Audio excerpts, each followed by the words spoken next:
Welcome everybody, it's Mike.marko speaking here. If you recall in a previous video, I talked about how you can make money in a blog. It probably whet your appetite, but I also made sure I had the caveat to realize that not everybody makes money from blogs and it's lots of hard work. So now that you want to start a blog, your probably next question is, how do I start one? That's what we're going to talk about here. Okay, so first step is to ask yourself, what do you love to write about? What do you like to talk about? What do you talk about when you're with your friends, your family? What are you passionate about? What do you step up on your soapbox? You can't help yourself but talk to people about. It could be many different ideas. People like to talk about sports, politics, maybe sharing your favorite recipes. Maybe you really love going to movies. You go to movies several times a week. And you like to talk about your favorite movies that you've seen.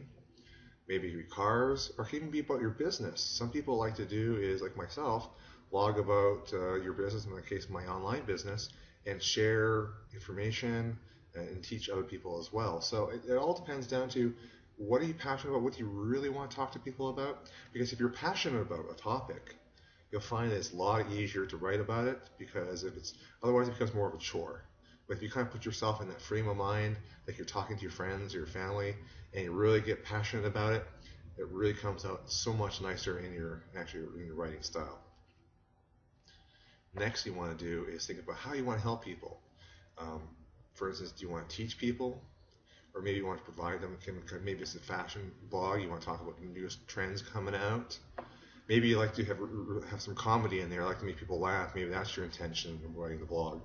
Or to inspire others to become even better about themselves. So that's the next thing you want to do. You decide what you want to talk about, but think about how you want to help people at the same time. The two of them are not the same thing. One is your topic, what you want to talk about, and the other one is how you present it. You can either be teaching, you can be talking about trending, or inspiring others to take action. Spy on your competition. See, this is something that you may kind of say, well, why would I want to do that? But really what it does, it actually helps give you some ideas. Okay, there's people out there who've been blogging for many years, if not decades, and they've become very successful. There's nothing wrong with modeling somebody who's been successful. I'm not saying copying.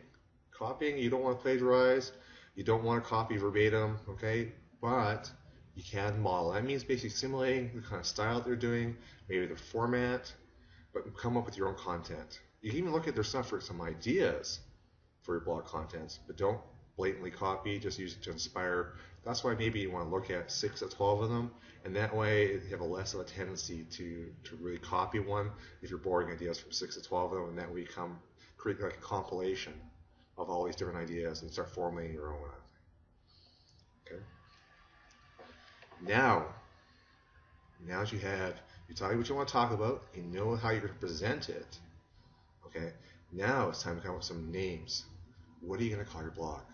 At this point, start brainstorming some ideas. I know when Bren and I, we came up with the ideas for our blogs, we basically bounced ideas back and forth, wrote a whole bunch of them on a whiteboard, and basically came in and finally picked one that was our favorite. Eventually we ended up borrowing some of the ones that we were second favorites and third favorites for other blogs. But that's kind of the idea, is you want to brainstorm and make sure you are happy with that blog name. Don't overanalyze it, but basically take some ideas, maybe share some with some of your friends and family and see what they think, and come up with something that's really catchy. It's going to really draw some attention to it. And something that you're going to be happy with as well. Because once you've created it, if you were to change that name on the blog, you could kind of maybe confuse your readers. Now this is something that you might have never heard of doing if you're very new to blogs. And it really comes down to researching your keywords. You could blog all day long, okay? But if you are choosing something, the keywords, and keywords being like kind of key phrases or something like that people are going to be searching for, say a search engine like Google. Okay, for instance, in this case here, you saw my title for this thing here was how to blog, right? How do you blog? Well, that's actually something that's very common in search engines. And I actually did some research before I even chose that title. Same thing we should do when you're doing your blog. Do some research on some keywords for your blog, and those are things you insert into your blog.